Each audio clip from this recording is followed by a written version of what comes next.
اور اس کے بعد میں یہ ذہن میں رکھنا چاہیے وَعَلَى اللَّهِ فَلْيَتَوَكَّلِ الْمُؤْمِنُونَ کہ اللہ ہی پر اہل ایمان مکمل طریقے سے توکل کرتے ہیں۔ توکل کے تعلق سے بھی ایک بڑا غلط فہمی ہے ہمارے یہاں کہ توکل ہم لوگ ہاتھ پیر باندھ چھوڑ کے، یعنی جو عمل کرنا چاہیے اس عمل میں لگے بغیر ہم توکل کی دعوت دیتے ہیں، توکل سمجھتے ہیں۔ یعنی ہمیں پیاس لگی ہے، پانی نہیں پی رہے ہیں، گلاس نہیں اٹھا رہے ہیں، یا پانی کا جو نظم ہے ارینج نہیں کر رہے ہیں، اور ہم سمجھتے ہیں کہ توکل کر لیا ہے، بہت بڑا ہم نے کام کر لیا ہے۔ ایسا نہیں ہے، بلکہ اسباب کو اختیار کرنا لازمی ہے۔ پھر اسباب کو اختیار کرنے کے بعد میں نتائج کیسے مرتب ہوں گے یہ اللہ پہ چھوڑ دینا چاہیے، کیونکہ بہرحال اسباب کا خالق بھی وہی ہے، ہمارا خالق بھی وہی ہے، ہر چیز کا کریٹر اور خالق وہی ہے۔ لیکن بہرحال ہماری ذمہ داری یہ ہے کہ ہم اپنے اسباب کو جتنا بھی ہو سکے اختیار کریں، اپنے بچاؤ کا انتظام کریں، پروٹیکشن اپنا پرووائڈ خود سے کریں، اور اپنے آپ کو جتنا ہم ڈیفینڈ کر سکتے ہیں، جان کی حفاظت اپنی دوسروں کی کر سکتے ہیں کریں، اور ساتھ ہی ساتھ میں مکمل طریقے سے بھروسہ اللہ پر ہی ہونا چاہیے۔ دیکھیے، جب ایک جماعت ہے جو کسی کام میں انوالوڈ ہے جس میں بہت سارے لوگ ہیں، جیسے یہاں پہ یہ جنگ کا معاملہ ہے، اور وہاں پہ بہت سارے گروپ کے یا قبیلوں کے مختلف قسم کے لوگ موجود ہوں گے، اور خاص طور سے اگر کنڈیشنز چیلنجنگ یا ہاسٹائل ہوں، تو ایسے میں کچھ لوگ جو ہیں وہ نفسیاتی طور سے اپنے آپ کو کمزور محسوس کرنے لگتے ہیں، اور انہیں یہ لگتا ہے کہ یعنی جسے کہتے ہیں نا ہمت چھوڑنے لگے کہ نہیں بھائی یہ نہیں ہوگا، نہیں ہو پائے گا شاید۔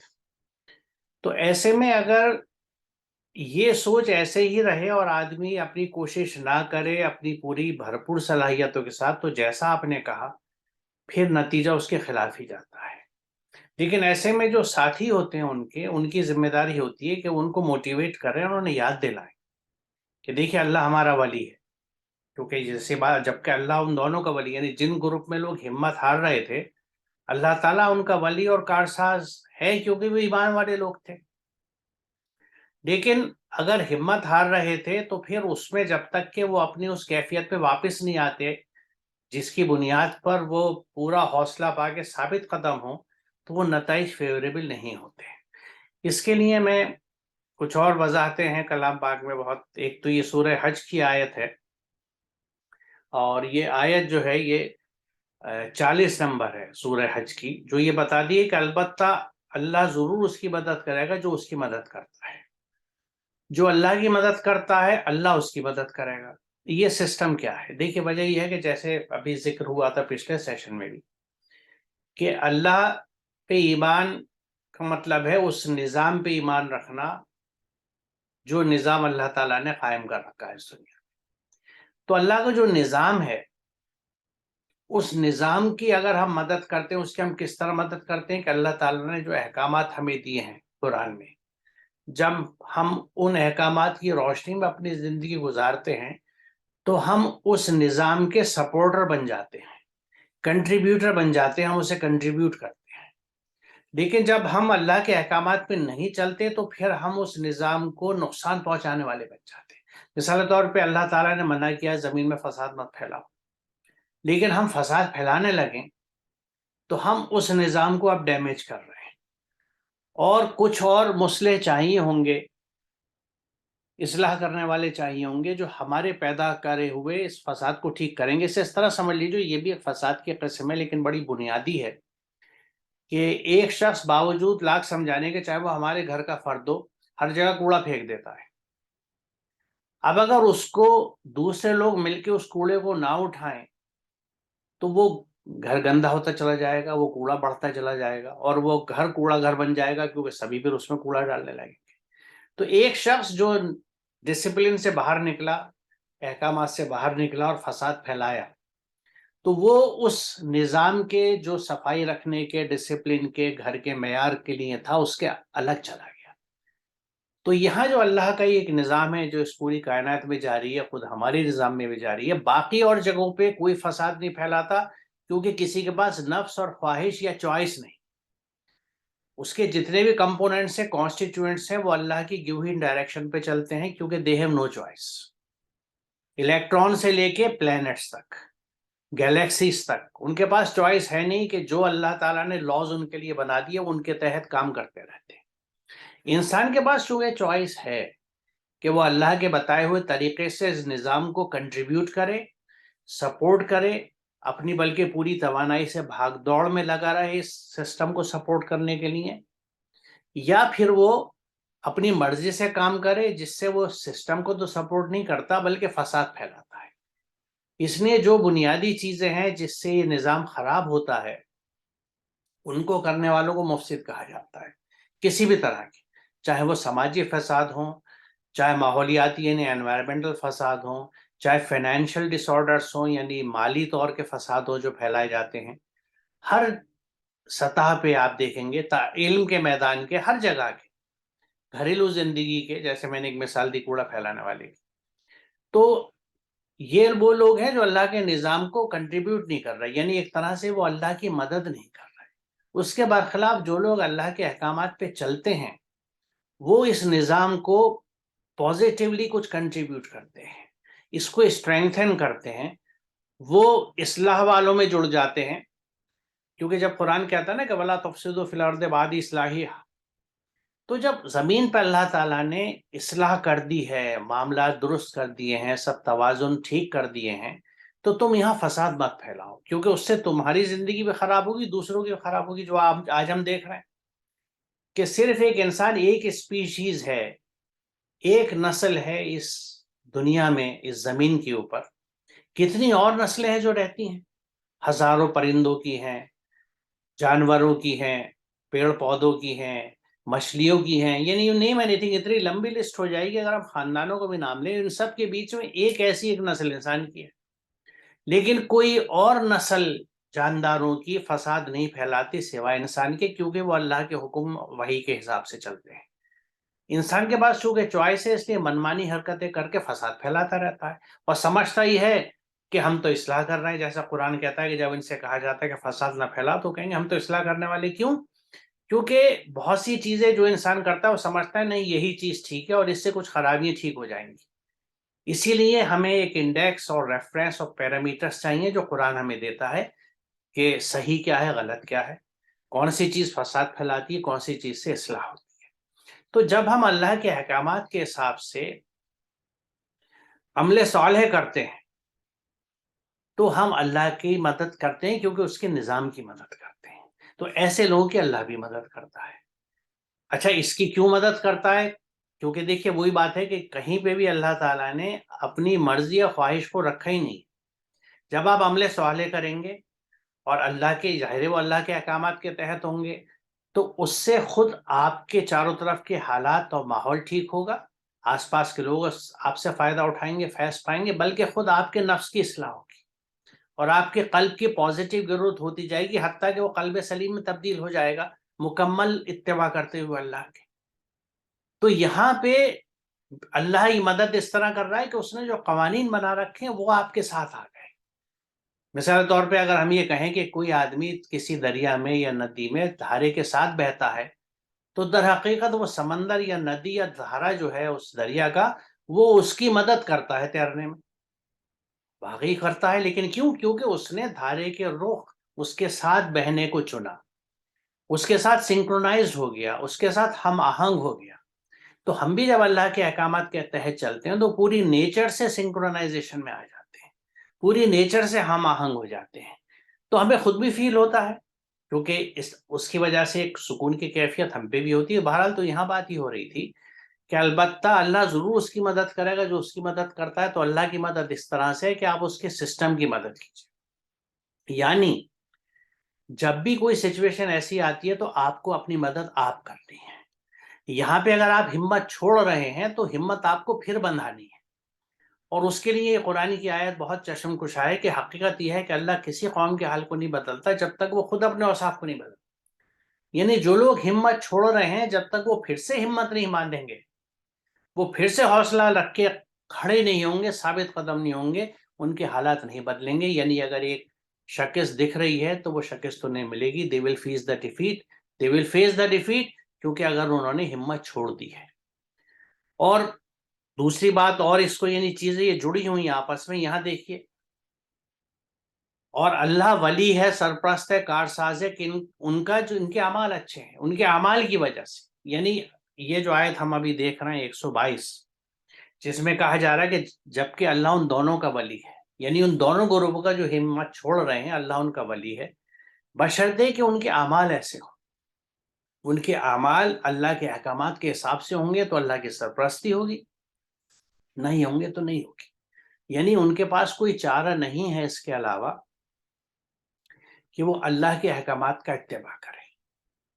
اور جیسی انہوں نے ہمت جٹائی، چاہے لوگوں سے موٹیویٹ ہو کے یا خود سیلف انٹروسپیکشن کر کے، اپنا محاسبہ کر کے، اور انہیں پھر یہ یاد آئے کہ اللہ تو ہمارا ولی اور سرپرست ہے، اور پھر انہیں یہ بات یاد آئی جو یہاں کہی گئی ہے کہ مومنین اللہ ہی کے قانون پر بھروسہ کرتے ہیں، کیونکہ بہرحال وہ مومن تھے.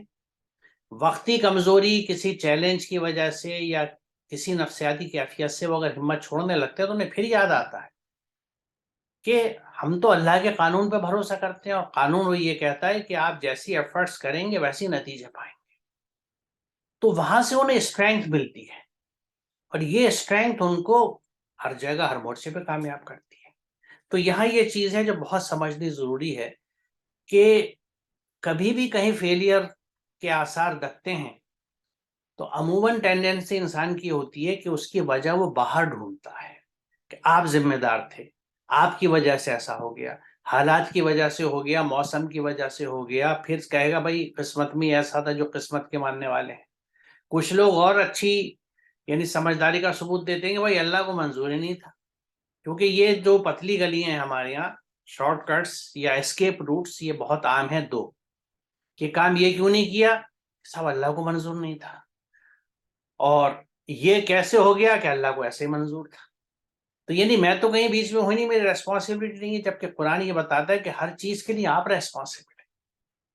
آپ جیسے کام کریں گے ویسے نتائج ملیں گے آپ کو. اگر آپ کی ایفرٹس پوری نہیں تھیں تو آپ کے نتیجے آپ کو وہ پھل نہیں دیں گے جو آپ کو چاہیے تھا. تو اس کے لیے اللہ ذمہ دار نہیں ہے، ذمہ دار آپ ہیں کہ آپ کی ایفرٹس اتنی نہیں تھی، اس لیول کی نہیں تھی، یا آپ کے آگے پیچھے کے اعمال ایسے تھے کہ آپ اس اچھے نتیجے تک نہیں پہنچتے تھے مکافات عمل کے حساب سے.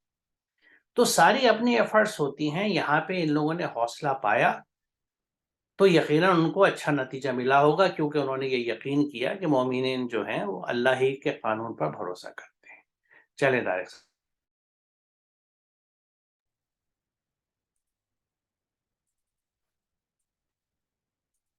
وَلَقَدْ نَصَرَكُمُ اللَّهُ بِبَدْرٍ وَأَنْتُمْ أَذِلَّةٌ فَاتَّقُوا اللَّهَ لَعَلَّكُمْ تَشْكُرُونَ.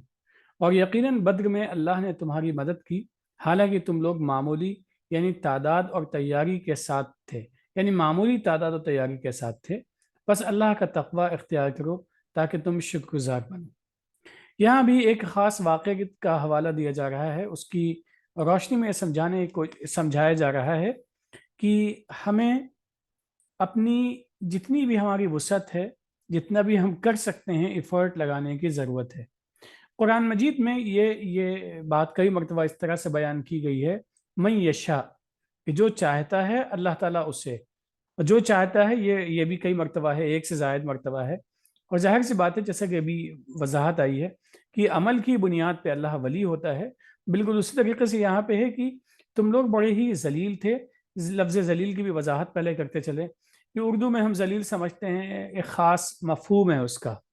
جیسے مختلف الفاظ کے خاص مفہوم ہوتے ہیں، لیکن یہاں پہ ذلیل کا ایک خاص مفہوم ہے کہ انفیریئر تھے اپنی قوت اور طاقت میں. بہت ہی اچھے لوگ ہیں، نیک ہیں، شریف ہیں، ایمان والے ہیں، اہل تقوی، اہل ورع ہیں. بس یہ ہے کہ جو مد مقابل تھا اس کے مقابلے میں، قوت و طاقت کے مقابلے میں وہ تھوڑا سا کم تیاریاں تھیں، ان کے پاس میں کم ساز و سامان تھا. اس کے باوجود بھی اللہ نے مدد کی، کیونکہ اللہ کی مدد کا نظام یہ ہے کہ انسان جب نکلتا ہے، کوشش کرتا ہے، اپنے بساط کے بقدر جتنی بھی کوشش کر سکتا ہے کرتا ہے، تو اس کے نتائج بھی ویسے ہی ہوتے ہیں. یہاں پہ اختتام اس آیت کا اس انداز میں ہے کہ اللہ کے متقی بن جاؤ تاکہ تم شکر ادا کر سکو. لیکن تقوی اور شکر کا بڑا خاص تعلق ہے، کیونکہ تقوی کہتے ہی ہیں کہ اللہ کے بتائے ہوئے ڈوز اینڈ ڈونٹس پہ آدمی عمل کرے. اور ظاہر سے بات ہے، زبان سے شکر گزاری اپنے آپ میں کوئی بہت بڑی چیز نہیں ہے ایک چیز کہ آدمی زبان سے شکر ادا کرے، لیکن اصل یہ ہے کہ جس وقت میں جس بات کا حکم ہے اس بات کو بجا لانا، یہ اپنے آپ میں اہم شکر گزاری ہے. عملی شکر گزاری، اور وہ جو عملی شکر گزاری ہے، عملی اور قولی اور ہر اعتبار سے، اس کے مجموعے کو تقویٰ کہتے ہیں. یعنی متقی بن جاؤ تاکہ تم شکر گزار بن سکو. دیکھیے یہاں جو یہ بات کہی اور یقیناً بدر میں اللہ نے تمہاری مدد کی، تو اللہ کی مدد جب ہی آئی ہوگی جب انہوں نے اپنی مدد آپ کری ہوگی. اور وہ مدد آپ کا سلسلہ یہ ہے کہ یہاں پہ یہ بات کہی جا رہی ہے کہ وہ تعداد اور تیاری دونوں کے حساب سے کمزور تھے.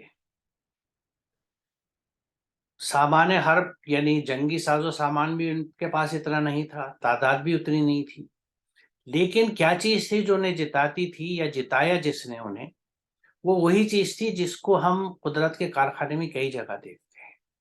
مثال طور پہ یہ بات سائنٹیفکلی پروون ہے اور ہم نے خود بھی دیکھی ہے کہ چینٹی جو بہت چھوٹی سی ہستی ہوتی ہے اپنی جسامت میں، اپنے جسہ میں، وہ اپنے جسم کے وزن سے کئی گنا زیادہ وزن اٹھا لیتی ہے اور لے کے چلتی ہے. کیوں؟ کیونکہ یہ اس کو معلوم ہے کہ اس کی کیپیسٹی ہے، اس میں ڈیٹرمنیشن ہے، کیونکہ اس کے نفس نہیں ہے جس میں اگر شیطانی وسوسے آئیں تو وہ اس کو کمزور کر دے، وہ ہمت چھوڑ دے، وہ اٹھا لیتی ہے. اسی لیے یہ بات کہی جاتی ہے کہ کام جنون میں ہوتا ہے، دیوانے کام کر جاتے ہیں، فرزانے سوچتے رہ جاتے ہیں. تو یہ جنون جو ہے یہ اس لیے ہے کہ پھر آدمی کچھ سوچتا نہیں کہ مجھے کرنا ہے. تو جب انسان اللہ پہ توکل رکھتے ہوئے ایک چیز طے کر لیتا ہے اور یہ عزم باندھتا ہے کہ نہیں میں ایسے کر سکتا ہوں، تو اس میں وہ طاقت آ جاتی ہے جو اسے نظر نہیں آتی. اس لیے عام طور سے کہا جاتا ہے کہ کچھ لوگ بڑے دبلے پتلے ہوتے ہیں لیکن ایسی محنت سے اور ایسے ایسے کام کر جاتے ہیں، تو ہم یہ کہتے ہیں کہ بھئی یہ روحانی طور سے مضبوط ہے، ان میں روحانی قوت ہے. جسمانی قوت شاید کم ہو، روحانی قوت ہی. روحانی قوت کیا ہے؟ اللہ پہ بھروسہ، توکل اور جٹ جانا کہ میں کر سکتا ہوں، آئی کین ڈو اٹ. اسی کو آج ماہر نفسیات جو کہتے ہیں وہ آٹو سجیشنز کے نام سے سمجھاتے ہیں اسے، کہ آپ اپنے آپ کو اگر یہ سمجھائیں کہ I can do it, yes I can do it, میں اسے کیوں نہیں کر سکتا، تو آپ کے اندر ایک اسٹرینتھ آتی ہے، بڑھ جاتی ہے. اس کے برخلاف آپ یہ سوچیں نہیں یار یہ مجھ سے نہیں ہوگا، میں نہیں کر سکتا، تو ریئلی حقیقتاً آپ اسٹرینتھ لوز کر جاتے ہیں. یعنی ہم اپنی سوچ کو اور ذہن کو اگر تیار کرتے ہیں کہ ہم اسے کر سکتے ہیں، اور اس کے لیے مسلمین جو ہیں، جو ایمان والے ہیں، ان کے پاس بہت بڑی اسٹرینتھ یہ ہوتی ہے کہ میں حق پہ ہوں، میں اللہ کا بندہ ہوں، اللہ اور اس کی تمام قوتیں میرے ساتھ ہیں،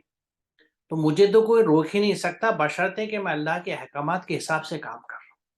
مثال طور پر اگر جنگ کی بات ہے تو وہ اگر ڈیفینسو جنگ لڑ رہا ہے تو اللہ کی مدد ان کے ساتھ ہے. لیکن اگر وہ آفینسو لڑانے لگے، ملکوں کو فتح کرنے کے لیے حملے کرنے لگے، زمینوں کو قبضہ کرنے کے لیے حملے کرنے لگے، تو وہاں پہ وہ بھلے چاہے نام ان کے مسلمان ہو، اللہ کی مدد نہیں آئے گی، کیونکہ آفینسو وار کا کوئی تصور اسلام میں نہیں ہے. اسلام جب مجبور ہو جائے آدمی اپنے ڈیفینس کے لیے جب ہتھیار اٹھانے کو کہتا ہے. باقی کسی اور طرح کے ایکسپینشنسٹ ڈیزائن کو قرآن اور اسلام قطعاً سپورٹ نہیں کرتا. یہ بات ہمیں ذہن میں رکھنی چاہیے. اور اس کے بعد پھر یہ جو آخر میں بات کہی گئی ہے بڑی اہم ہے کہ پس اللہ کا تقوی اختیار کرو تاکہ تم شکر گزار ہو. یعنی جو کچھ نعمتیں، جو کچھ رزق، جو کچھ صلاحیت اور کیپیسٹیز آپ کو دی ہے اللہ نے، اللہ کے احکامات کے تحت آپ ان کا بھرپور استعمال کریں گے اس راستے میں جس میں اللہ نے حکم دیا ہے کرنے کا، تو جیسا آپ نے کہا یہی عملی شکر ہوگا اور یہ تقوی کا مظہر ہوگا. دیکھیے تقوی ہے یہ ایک ہائپوتھیٹیکل چیز نہیں ہے کہ جیسے میں نے حج کرایا تو ایک ٹائٹل لگا لیا حاجی، ایسی مجھے کچھ اچھے کام کرتے دیکھ کے میرے محلے والوں خاندان والوں نے مجھ پہ متقی کا ٹھپا لگا دیا تو میں متقی ہو گیا. متقی وہ ہے جو اپنی تمام نعمتوں کو، صلاحیتوں کو اور رزق کو اللہ کے احکامات کے حساب سے خرچ کرے. یہ عملاً شکر ہے. تو عملاً شکر جو ہے یہ آپ کے تقوی کا اظہار بھی کرتا ہے، مظہر بھی. It's a reflection of your piety, your god conscience, کہ آپ جتنے اللہ کو یاد رکھتے ہیں آپ کی ہر چیز، آپ کے ہاتھ پیر یعنی تن من دھن سے آپ اللہ کے احکامات کے اتباع میں لگے رہیں گے. تو یہ ان تمام چیزوں کا عملاً شکر ہوگا. زبانی شکر کم ترین شکر ہے، اور یہ اس طور پہ اچھا ہے کہ یہ بھی ایک طرح کا موٹیویشن آپ کو ہو سکتا ہے، ریمائنڈر ہو سکتا ہے کہ مجھے اب زبانی تو میں نے کہہ دیا، مجھے عملاً اس پہ کام کرنا ہے۔ تو اللہ کے احکامات سے جڑنا اور اللہ نے جو نعمتیں دی ہیں ان کا استعمال اللہ کے بتائے ہوئے طریقے سے کرنا ہی شکر ہے، اور یہی تقویٰ ہے۔ تو تقویٰ کا اظہار شکر کا اس کیفیت سے ہوتا ہے کہ جب آپ عملاً اس طرح کام کرتے ہیں، اور جو لوگ عملاً شکر کرتے نظر آتے ہیں وہ لازمی طور سے متقی ہوتے ہیں۔ تو یہ رشتہ ہے بات میں ان چیزوں کا۔ میرے خیال میں آج طارق صاحب ہم یہاں رکتے ہیں، جی مناسب اور ہے۔ انشاءاللہ اگلے سیشن میں اس سے آگے چلیں گے۔ السلام علیکم۔ اچھا، وعلیکم السلام۔